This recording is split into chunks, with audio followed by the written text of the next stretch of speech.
Gentlemen, we are underway. This is the Red versus SK Gaming in a best of 5 for the WePlay Invitational semi-finals now. I am Spuddington, joined by Rapid, and we did have a bit of a pause timer there, but seems like we're done now with spamming barcodes in chat. This is why we keep chat off before we get to these tournaments. But going into the level 1s, it's nice to see SK Gaming playing again so close to promotionals. They, I don't know if the super hot crew is out there, but it's going to be nice to see. Give ourselves a little bit of an idea as fans, as casters, as players as well. What SK have in store? They're a little bit of a new roster, so it's nice to see them still developing their synergy, looking extremely strong, at least over the course of this WePlay Invitational, and here in the semifinals, going up against the Red, one of the stronger teams from the CIS region, but really haven't seen them play too many international teams just yet, so seeing them now here, okay, finally a spear lands. Decisive is just throwing out spears one right after another, and just kind of like dodge the spears in the mid lane for they will pay. What else am I going to do with this mana anyway? But there is, if you want to do a bit of a long-winded kind of power comparison, quote unquote, although for the reference, keep an eye on Nif, because if he walks too close to that brush, things might go terribly wrong for him. Oh, in fact, he may be going in. Okay, Crow. Okay, right. So, long-winded power comparison if you want to do that, although it's never entirely valid to do this kind of thing. SK Gaming will be going up against Super Hot Crew, as we mentioned. Super Hot Crew were playing against Caronte in the promotional qualifiers, and the Red have actually beaten Caronte to get here in this part of the tournament. So you can at least guess that they are on the same kind of level as some of the other qualifiers teams. Exactly where they would fall, not too easy to say, but right now they're certainly looking pretty strong. Now, the Red come from the CIS region, and that's, you know, when you're in a region that's kind of dominated by the Moscow 5, now Gambit Gaming powerhouse for the longest time, or even White Lotus from way back in the day, it's nice to see more CIS teams come out there, but they have a very, I don't know, very consistent play style. They'll farm for about 5 to 10 minutes and then go for some crazy aggression, try to take a team fight and then a global objective off of that, and then they'll just go right back to farming. And so it's very cyclical for most of them. We'll have to see if they change things up here against SK, who are anything but. These guys, it's very hard to predict what they do on a game-to-game basis, because even though they are a new roster, they still have a lot of interesting synergies left to be figured out, and that's one of the things that I'm looking forward to seeing them play here today versus the Red. Yeah, and I'd actually like to just note that at the moment there's going to be quite a big focus on this top lane. Shen versus Renekton is a very swingy kind of matchup, and the Destroyer is going to be finding Demalkin. Oh, there's going to be level 2 hit first for Candy Panda and Nif, chunking Demonko down to below half hit points. Nixar very low as well, so interesting to see Candy Panda and Nif pushing this lane up. They do have a sizable lane advantage for now. That will mean that there's a little bit of leeway for Nif to go out and ward Tribrush, making bottom lane for SK a little bit safer for now. Now, the Destroyer, aka Svenskeren, went for a little bit of a wolf counter jungle. Now, looking back towards his own jungle, Trinket Ward will scout him out. Yeah, he's just going to be safe to go back and get a little bit of farm done. He's got the health right now to make a kind of slow jungle clear and still be healthy enough to come out the other side and go for a gank. So he may look to go for bottom lane in the long term, or look to circle around. He knows that they will pay, does not have any more wards, and go for that gank on the mid lane. But looks like he's going to go for golems. Looks like he's going to be there when Shen pushes up and then looks to go back. That could mean that Renekton may end up getting a kill. It's a very kind of iffy plan, though, because it's you'd have to predict a long way in advance to get it to work. So XXX, the Destroyer X, which is actually Svenskeren, in case you guys were wondering. That is Svenskeren. He's a camp ahead, a couple of camps actually, ahead of Demonko. Extremely high level 12-year-old naming there for his Smurf. I assume it was ironic, but it doesn't really matter either way, because names are such a minor part of everything that we do right now. And I'd actually like to note that thus far the kind of point to picking the fiddlesticks in that bottom lane that I was noting in Champion Select. That being that you prevent yourself getting pushed back against your tower and forced to stay there by Caitlyn. Doesn't seem to have worked out for them too well. Haven't been able to abuse that well. At the moment, though, we are apparently having some minor reports of lag. Rapid, have you answered your phone? Yes, well, not actually, but now that that's taken care of, we're on to the more important things like commentating pause timings and cool things like that. Apparently, lag has subsided there for the Reds, so they're going to be able to get back into this. And if you check out the way that the lanes have worked out, bottom lane is actually a little bit more even than I expected. I kind of thought the level 2, level 3 all in from SK's bottom lane would have been too much for the Red to handle, but Nixar and Demonko did a really good job at avoiding that all in, and now it's going to be about the junglers as Svenskeren finds out Demonko in the jungle. Ward there placed by Vi, and now Svenskeren pushing Vi out of his own jungle. They're gonna go follow the leader up towards the top lane. Yeah, well, it's a very obvious gank target for Vi, but that does mean they're going to have to contend with how strong Renekton and Lee Sin are now. Going into the Svenskeren immediately lands the QE. Now it's going to be Demonko forced back to his own turret. Freddy and Svenskeren now looking for the dive onto Freeze. Just auto-attacking the turret. I'm not sure exactly what they're trying to accomplish other than now two-man farming between the turret. It's like Freddy got a little lonely top lane, so he's like, hey, you want to come farm between the turrets with me? And it looks like that's working out pretty well for SK as Free's just going to try to keep that wave off of his own turret. That means that it's just straight up counter jungling it, not content to just take the lane minions. Now Freddy and Svenskeren invade the jungle as well.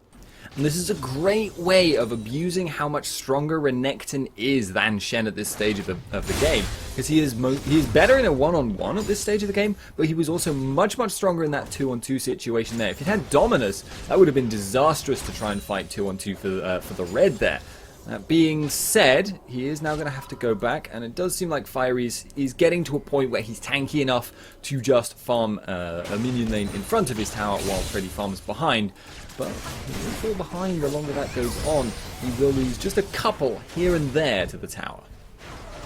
I mean, he's not actually doing that bad at CSing, and so what this means is that whenever a champion, whether it's Singe, Renekton, anybody tries to go for farming behind your turret, they're essentially giving you perfect CS as well, as long as you can take up the wave. So that means that Freddy's going to have absolutely massive CS numbers, but the same thing for Freeze. So Shen, Renekton, they're both going to be very big in these upcoming team fights. Renekton does, traditionally a lot more damage. It's going to be up to Shen, see if he can make his presence felt elsewhere around the map, and less so the other lanes. Everybody else around the map has to actually fight somebody. Top lane, it's just, killing minions. And now it's actually Freddy. Let the wave reset down towards the middle of the lane. We'll return back into lane, so not going for any more dirty farming just yet. Yeah, he's just going to be scary at the moment. I don't think Fiery can really take him out at the moment. He's doing quite a bit of damage, though, and over time, he may be able to force Dominus. Dominus goes down just to establish a little bit of lane control there versus Freeze. Pushing that lane back into the turret. Dominus, it's a relatively short cooldown. I think it's about 100 seconds at level 1, and I don't think Freeze is really getting... He doesn't have any kill potential on Renekton for sure, so doesn't really need that Dominus just yet. Freddy just gonna walk through the turret once again, looking for some more farm. Yeah, there is actually an issue right now, though. He is in position potentially to support Svenskeren, who is just going to be running away. But Freddy can't stay behind the tower if he doesn't know where Orianna is at that point in time. Meanwhile, though, kind of taking stock of the rest of the map and focusing quite a lot on the top lane. But at the moment, it seems to me that SK is just taking quite a few advantages in lanes across the map. Not massive advantages, but stuff like seeing Nidalee out farming Orianna mid lane, that's a worrying sign there for the red.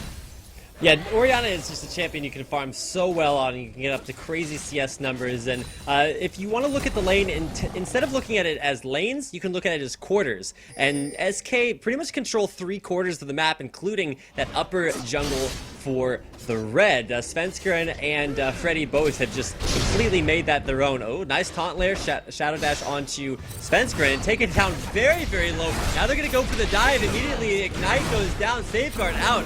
Svenskeren pick up the kill. Dragon's Rage. Now Now bottom lane, we're going to see, double auto attacks there from Dixar's passive. Now jumping onto Candy Panda, half health, jumping away. Already very low from Demonco, but with the kill picked up, the culling over the wall almost takes out Candy Panda. He will live with a health potion ticking at about 150 health. He has actually just shown himself on that trinket ward though, and Lucian is a very scary thing, but Ace in the hole does actually not hit there. That was alarming there, I think, for Fiddlesticks. Be still my beating heart. Demonco, I'm pretty sure he's like, wait, I'm still alive? All right, cool. So Demonco stays alive there in the bottom lane. I think he has a grand total of 85 hit points. Apparently there's another little bit of server lag, so we're going to pause until that subsides. But yeah, bottom lane, very, very lucky there for Demonco, and somewhat unfortunate as Nif did get taken out. That's going to even the score at 1-1, but still, you can see the CS advantage definitely there in the hands of Candy Panda, about 10 up, and then pretty much the same situation for Decisive in the mid lane. Top lane, it's a little bit more volatile because while the junglers are even on CS, Freddy's pinned behind between absolutely everywhere on those turrets, and it's not just about the CS difference because I think at least 3 or 4 of those CS on Freddy have been the white and then the wolf camps from the jungle, so those are obviously worth a little bit more gold, which is where he's going to get his about 600-700 gold lead over Therese. Yeah, and that 500-600 gold lead there is going to be quite a significant difference at this stage. That's about the margin that Renekton really wants to be seeing. And interesting point here, he is going for his Spirit Visage first and not the Sunfire Cape, so he's clearly not feeling quite as threatened. It doesn't feel like he needs to itemize for more damage at this point in time. He's just going to be able to rely on bullying Shen out and then pushing out the lane rather than simply pushing out the lane faster by default. Shen, on the other hand, going for the Sunfire Cape, which is pretty much the standard build here, and I wouldn't be surprised to see Renekton pick up a Sunfire Cape once he's got his Spirit Visage done, but it's just a small, order of the items kind of thing, showing the confidence of Renekton here. Yeah, and really, Renekton's going up against, I think, 3 sources of magic damage and only 2 sources of physical damage. Probably won't have to fight Nixar for a long time, and then Demonco might come up there, but probably won't anytime soon. So he really only has to deal with Shen's magic damage, and plus, the way that Sustain works in Season 4 is just absolutely ridiculous. With Perseverance and Second Wind, in the defense tree for masteries, that combined with a Spirit Visage, you're just going to be regenerating so much HP that it's going to be really difficult to push out a lane.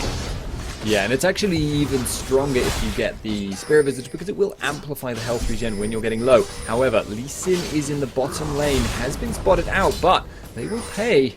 Could have potentially been sandwiched there if she'd gone any further downwards, but it looks like everyone's just going to cancel each other out. Vi is hanging around and could go for a lane gank, but unlikely to want to do so. They do know where Svenskeren is, and he's not going to be able to get that gank in the mid done. Yeah, Svenskeren, no gank for him at mid. Dominus was popped top lane for Freddy, just once again using it to clear out the wave and establish a little bit more lane dominance.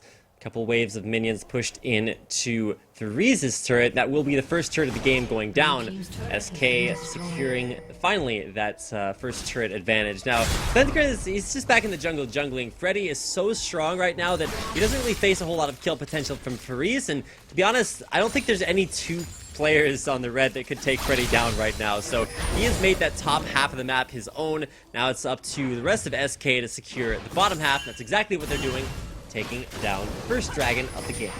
That's actually the red taking the dragon, though. SK have made a minor error in terms of their lane rotation, and it is being abused mercilessly. Sending Caitlyn back, she'd stayed in for quite a long time on low health, trying to sustain up, but wasn't ever quite able to get herself going. And having Renekton still committed in the top lane, but he is going for the dive on Fireys. No, nice Shadow Dash away will keep Therese alive for just a little bit longer. He's pretty tanky there, and I'm pretty sure I said SK were taking the dragon earlier too, so I definitely meant the red. They're being what they are, but nice way to capitalize on the extra pressure top lane. SK kind of out of position for that, so evening up the gold count, there's about a 500 gold difference between these 2 teams, so a lot less than I'd expect. Shadow Dash under the turret will taunt up Freddy.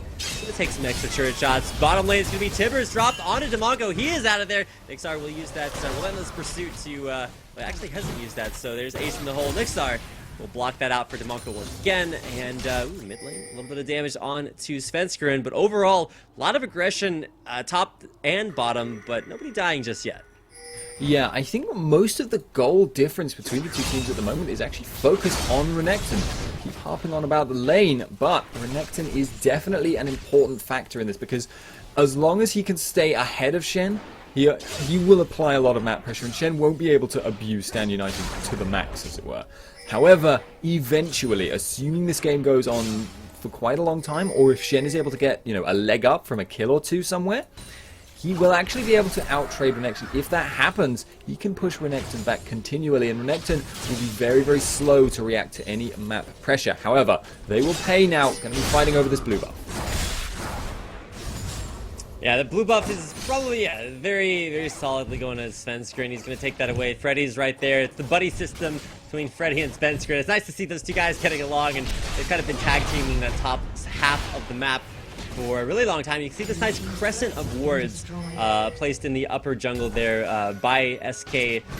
Devanke, I'm not sure what he's going to do up there because it's lit up like a Christmas tree, and with Svensker and Freddy finally going back, they're going to give that top half of the map back to the Reds, say, hey, we're done with this, you can have it. There's really nothing left to have up there.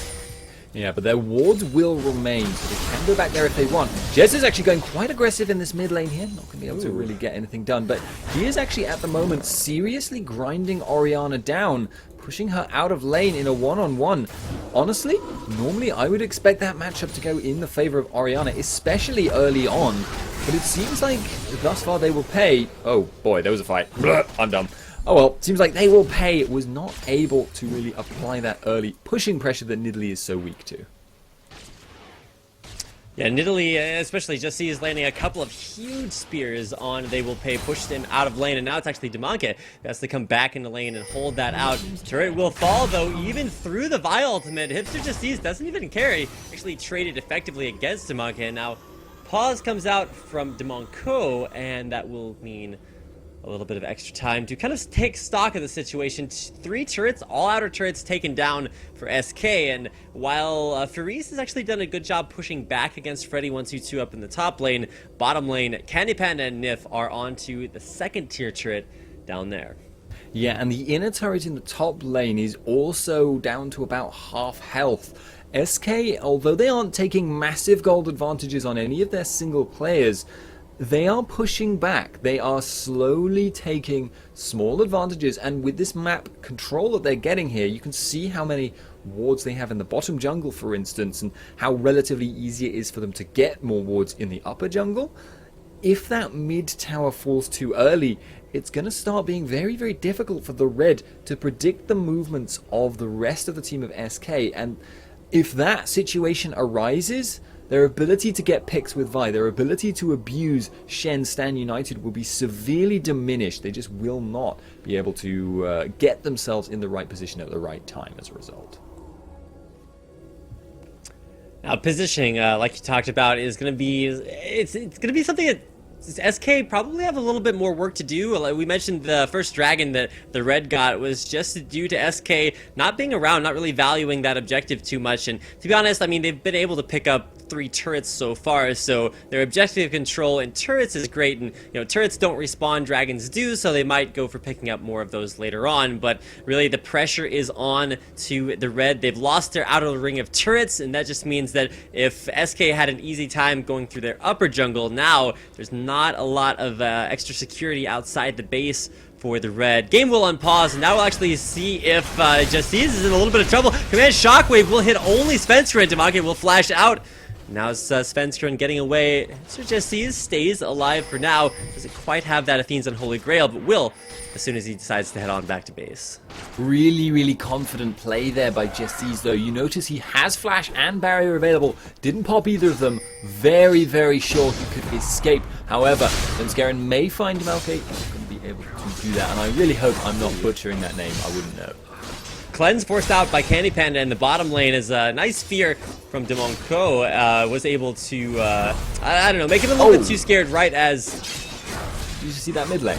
I apologize, Rapid. No, I'm watching the health bars, and every time I hear like a little ping, I'm like, oh, better check mid lane because Decisive has probably landed another spear. And to be honest, he's been doing a great job landing them on They Will Pay, because when you're Nidalee, if you can't land spears, it doesn't matter how much ability power you have, because you're just not dealing any damage. So it kind of puts the burden on whoever you're laning against. If you get hit by spears, Nidalee wins the lane. If you don't, then it's actually a lot more favorable for you. So Ignite actually going down simultaneous flashes away from both Freddy and Faris, as Faris doesn't want to get dove, but at the same time, Freddy a little bit worried about Demonk coming back in there. I'm just gonna call him Dima. I think that'll do, because there's Vi and Fiddlesticks, both of whom have relatively similarly pronounced names. I'm not too great with the Cyrillic alphabet, so I don't think I'll be doing a great job pronouncing those, but I'll leave the pronunciation up to Spuddington. I feel like I'm in capable hands. Implying I can pronounce the Cyrillic alphabet, but Crowstorm in bot lane. Yeah, it's going to go in. There's going to be a very low health Nif. He's going to get taken down. The culling comes out onto Candy Panda. Takes him down to half hit points. Now we're actually going to see if... Oh, there we go. Whew, a little bit worried. Nixar will block that one out. But as soon as I hear those pings go down, it means another spear is landed from Decisive. He will throw another one out. Oh, they will pay. Narrowly dodging that out. Now pushed back to his own turret. And they will pay, swearing vengeance upon his opponent. No, okay, Valkyrie could be in trouble. Yeah, Shan Ultimate, though, stand united right on top of Vi. Immediately, the Dragon's Rage kick backwards there from Svenskr, and Spears continuing to land there from Hipster Jessees, who not only completes his Athene's Unholy Grail, but grabs a needlessly large rod on top of that. Bottom lane, a second tier turret has one more auto attack left on it. Candy Panda just wants to, like, this is where you pick Ghost as an AD carry, and you just run straight at the turret, auto attack, and run away. But I don't think we're going to see that anytime soon. We'll just leave it alive just for now, backing off for the second dragon of the game, which should, by all rights here, go to SK. Yeah, there is no Stand United available, and Renekton is going to try and abuse this time to push out that top lane. And it does seem like they're a bit far away to be contesting. Vi is going to go for it. And there's going to be Flash over the wall, but it is Svenskr to take that one down. Command Shockwave, great combo by Oriana and Vi, but in the end, Candy Panda's in a little bit of trouble. No, it's actually Vi who's taken down very low. Candy Panda will have to back on off for it now. There's a Flash Force out as Jessees will piece the scene towards the bottom lane. Oh, this Sultan Battery not able to, or the Vault Breaker not able to hit onto Candy Panda. He's going to take down one, take down two, a double kill for Candy, and now they're forcing the flash there. Demonko will flash over the wall. Now Faris hits into a Caitlyn trap. There's ace in the hole, lands onto Nixar. Triple kill for Candy Panda. Candy grab the Quadra, one more auto attack, and it is going to be the Quadra kill for Candy Panda. Completely cleaning out the red dragon team fight. SK can do it all. Can he get Demonko, though? That could be a fifth here. Oh, okay. Oh my. Scumbag Freddy takes the Penta from Candy Panda. I think if you get a Quadra, there's a 30-second time window in which if you secure the ace, you still get the Penta kill. But, Freddy was protecting Candy Panda, making sure he wasn't in any danger. Didn't want to get him overconfident or anything. However, they will take that bottom tower. They got the dragon, and it was looking really, really bad. A really good shockwave combo there by the red, but they just were not able to follow it up very well. They essentially got, well, pretty much straight up outplayed on multiple fronts. Nif now is going to be getting chased down, but flashing out. Candy Panda, well, he might get away, but it's going to be a long chase, I feel. Alright, well, he's very, very low on mana. Only has 50 mana, and 90 caliber net costs 75. So he will have that mana back up in just a couple of seconds. Gets knocked up there by the Vault Breaker. Down behind the turret, there's the net. Will this be enough to save Candy Panda's life? He's going to get some help from his Jessees. That will push Vi back away. Now the red, very strong presence down there in the bottom lane. But there's actually Svenskr and going in, gets the kick backwards onto Vi. Gets some damage down from the culling to come out from Nixar, but doesn't actually hit all that much. There's going to be Crowstorm over the wall. Fear there on to Svenskr. Assault, battery, kill coming out. Vi taking down Svenskr. Only the fourth kill of the game there for the red, but still pushing SK back away. A spear to land. Jesse says his blood in the water. Can he land another one? A Vault Breaker gets Demonke back to the safety of his minion line. Jesse's no kill for him just yet. Still a lot of pressure returned in the bottom lane for SK. Yeah, it's just a very, very back and forth game at the moment, and that's what favors SK's composition. They've got a lot of stuns, and Nidalee plays very well in this situation. They will pays for his overextension, will go down there, and now it's Hipster Jesse's. Nif, and Mr. Tibbers all pushing down that bottom lane. No turrets for a while for them down there, as that is the first lane to lose both turrets. It's 4-0, perfect turret score there for SK. Now they're looking to take the top turret as well. Freddy should be able to take that one down. Hop hop, Mr. T. Does seem like we are going to be getting Hipster going down for the mid lane and tanking that as well. And SK have really built up an objective advantage. And that is what is so strong about picking a really, really strong sieging and fast pushing composition. You can see even though the fights haven't really been going, I mean, they've been going their way mildly, but they've been able to take so many more objectives off of them than their opponents. Demonco down to half health off of just an ace in the hole. So all it's going to take is one more spear coming out from Hipster. Just sees he's waiting around the wall. Spear almost hits onto Vi. Can't quite find that just yet. Lanes pushing in. SK going for the siege, should just be able to pretty effortlessly. Command Shockwave hits 3. There's actually Freddy diving in all over. They will pay. Dan United's going to keep him alive. Oriana just dishing out damage with the auto attack. Is Freddy going to go down there? It is Ignite. The calling. Will it be enough to take Freddy down? Freddy dies, but it's Demonco going down as well. Svensker is going and flashes.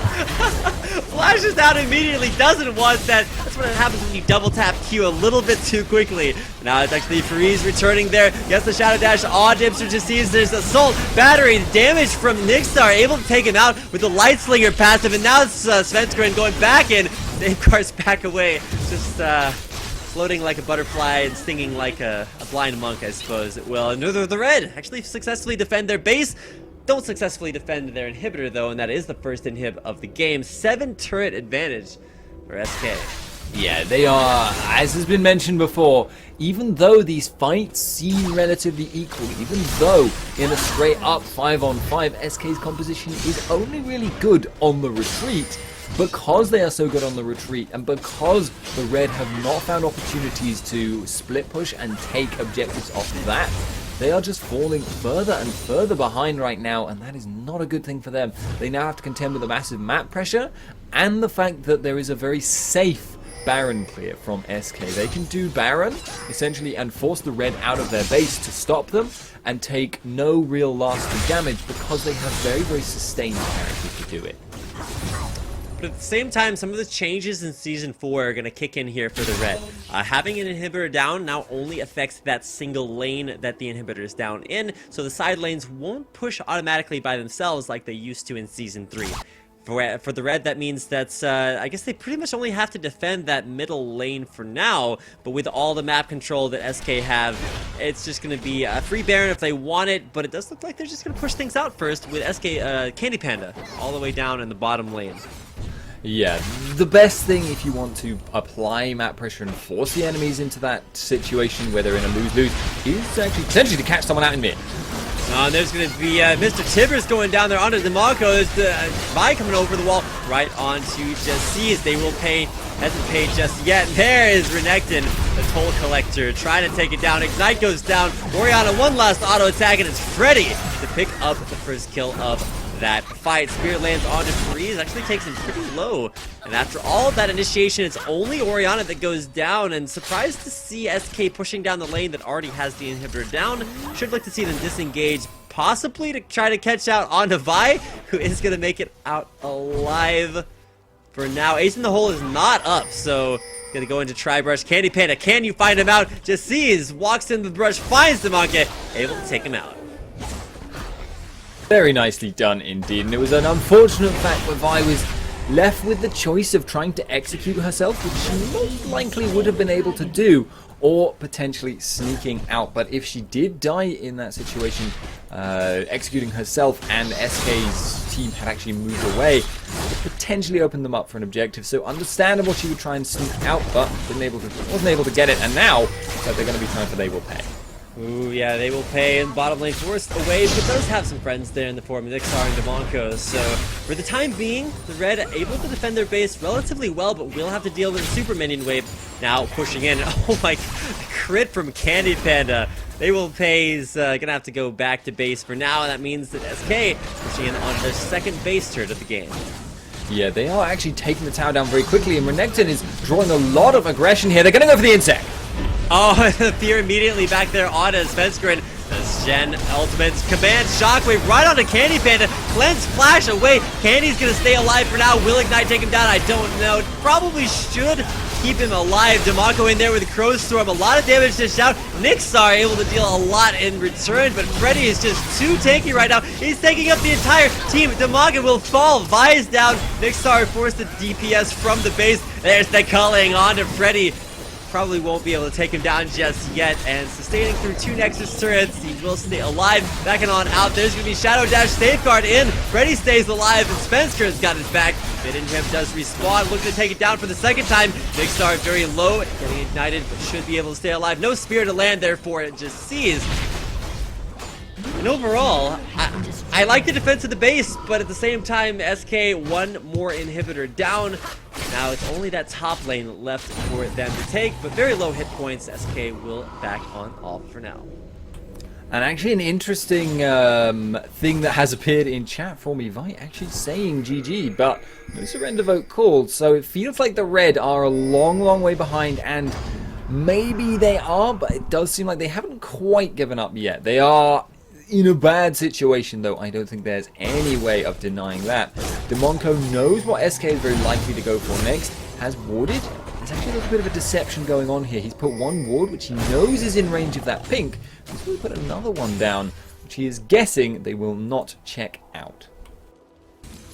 I believe in that last fight, I thought that the fear went on to Candy Panda when he flashed away, but I'm thinking that I actually went back and watched it. There's actually no flash engaged there by Freddy right onto They Will Pay. He's trying to burst him down, but hasn't quite got the damage to do that. Very tanky though. And then Shockwave though, Mr. Tibbers down, and it's the Sonic Wave from the Destroyer, Spencer, to take out They Will Pay. Spear over the wall, not enough damage to kill off Freeze.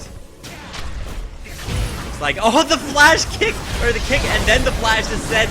Nixar back into the team. The barrier's not going to be enough to keep him alive. One more spear there, and it is a double kill for just these deep underneath those turrets. And now with the killing blow coming in from SK Gaming, they will take down the turrets, take the Nexus, and take game number 1 in this best of 5 semi-final match versus the Red. Really convincing performance by SK, and I have to say, partly this was off of their composition, partly it was the fact that the Red never really seemed to be able to actually get picks. They never seemed to be able to close out their kills. And I think the classic example of